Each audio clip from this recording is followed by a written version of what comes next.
may be the greatest catch I've ever seen in my life.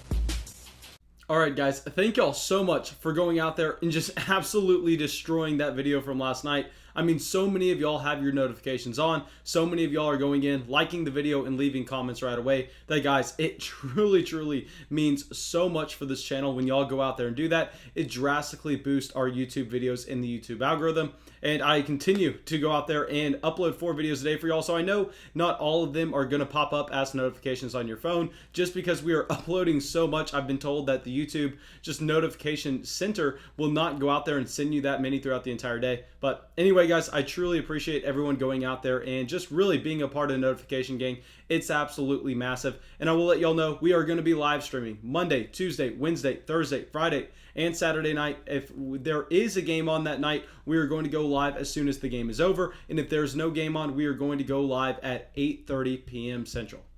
But let's not waste any more time. Let's get into this video and let's talk about our top 5 waiver wire wide receivers that we are going to go out there and honestly aggressively target this week. Y'all know 2 weeks ago I told y'all it was really a waiver wire wide receiver week when we saw Justin Jefferson break out, going out there and targeting players like him as well as T. Higgins. Last week it was more of a running back week where we did not necessarily love any of the wide receiver options on the waiver wire. But guys, this week I'm telling y'all, go out there. These guys, I was surprised to learn how few of them were owned in your leagues. I mean, it is crazy to think some of these options are actually on waiver wires, but go out there, go aggressively target them. And the first guy that we are going to talk about is we are going to talk about Henry Ruggs.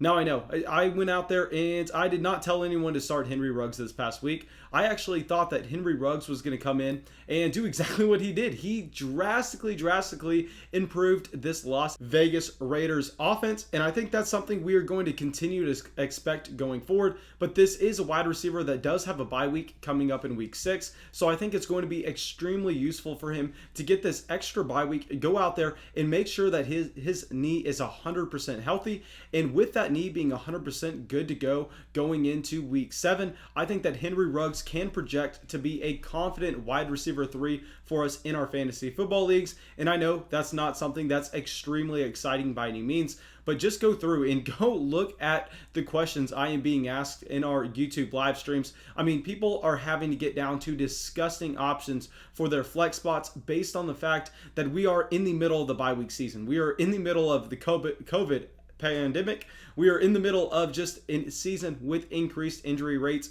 So guys, I mean, we are having to go out there, and any player that's going to see opportunity, any player that's going to have some expected fantasy points, we want to make sure that they are getting on our fantasy football rosters, because we don't want to be the team having to go out there and start a player like Malcolm Brown any other week. And I know Henry Ruggs did not necessarily go out there and command a ton of volume. He actually only had 2 receptions, so he was extremely efficient with his receptions.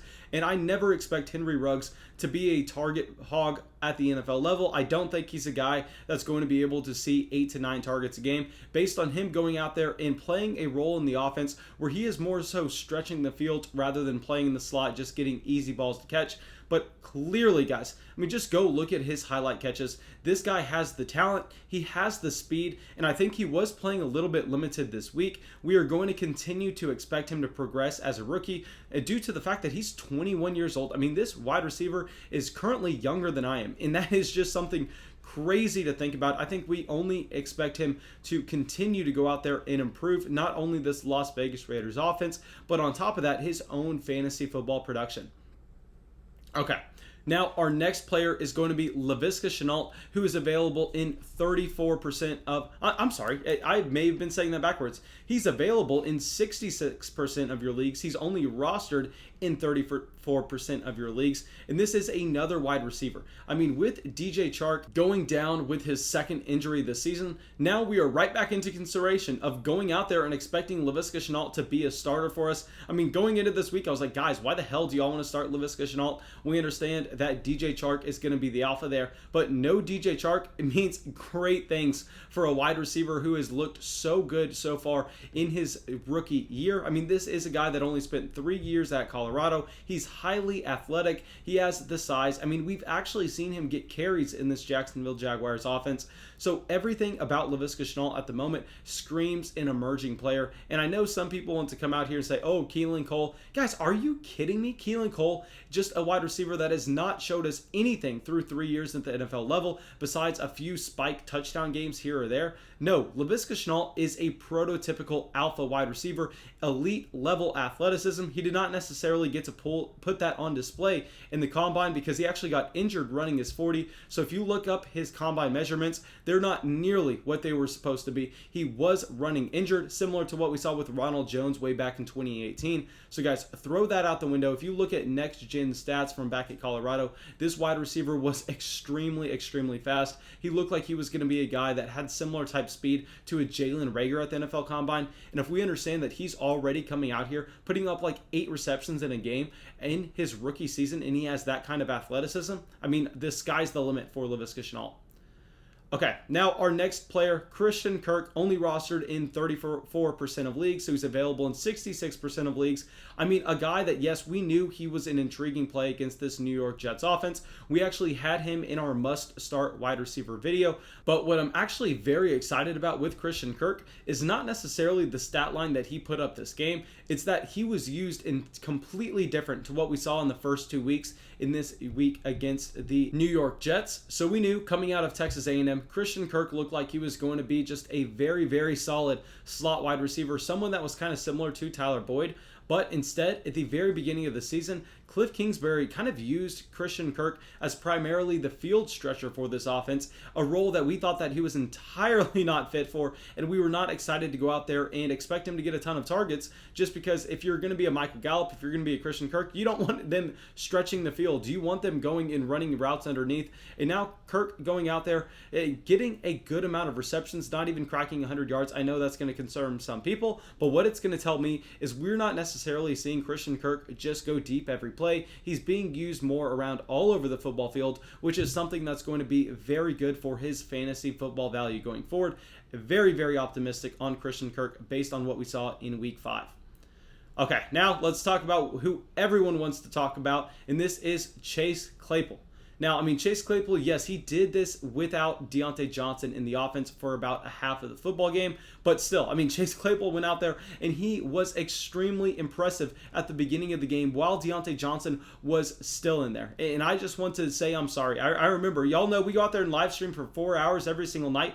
I remember I specifically got asked by someone what I thought of Chase Claypool in fantasy football leagues this year. And I told y'all, I mean, I have him in a ton of dynasty fantasy football leagues where you draft rookies and keep them throughout their entire career. I thought that he was going to be a great player in 2021, but I did not expect any type of production like this in 2020. Guys, if we are looking at Chase Claypool, this is a guy that we thought was going to be extremely raw coming into the NFL. That was every scouting report that we read on him. The entire story was based around his athleticism, and if he was able to put it together, he would be a wide receiver that had Megatron type ceiling. I mean, just insane that we are seeing Chase Claypool do this in week 5. We also saw him have a spike week earlier on in the season. I think that Claypool is legit. It's going to be very gross when we have Deontay Johnson, Juju, and Claypool all in the same offense. If anything, I think obviously we're going to go out there and pick up Claypool, who's only rostered in about 14% of Yahoo leagues. But what this should tell us is go out there and buy high on Ben Roethlisberger. I mean, having Claypool, Juju, Deontay Johnson, James Conner, and Eric Ebron all in the same offense, I think that we are going to expect this Pittsburgh Steelers team to just be elite on the offensive side of the ball in 2020. And Claypool just has a ton of ceiling. I am so excited to see what he can do the rest of the season. Okay, now this next player, I don't want to spend too much time on him, but this is Travis Fulgham. Now, why I don't want to spend too much time on him is because I think when we see Jalen Reagor come back to this offense, once we see Dallas Goedert come back to this offense, we are going to see Travis Fulgham and his usage get kind of evaporated, because this is not a wide receiver that we can go out there and with any confidence say is talented at the game of football. He is just a guy stepping up into a position, but what I will say about him is he is currently only rostered in 2% of fantasy football leagues, and you should go out there and pick him up based on the fact that he is going to be an interesting bye-week player over the next few weeks. We know that, I mean, just teams are being decimated with COVID games, with just injuries in general, and on top of that, we are hitting the buys, so you are going to have to go very deep to get to your flex spot, sometimes your wide receiver 3 spot, and Travis Fulgham, after going out there and being the focal point of this Philadelphia Eagles wide receiver group, I think could have some flex potential over the next few weeks before we see Jalen Reagor come back, and that's going to be great for some spot starts.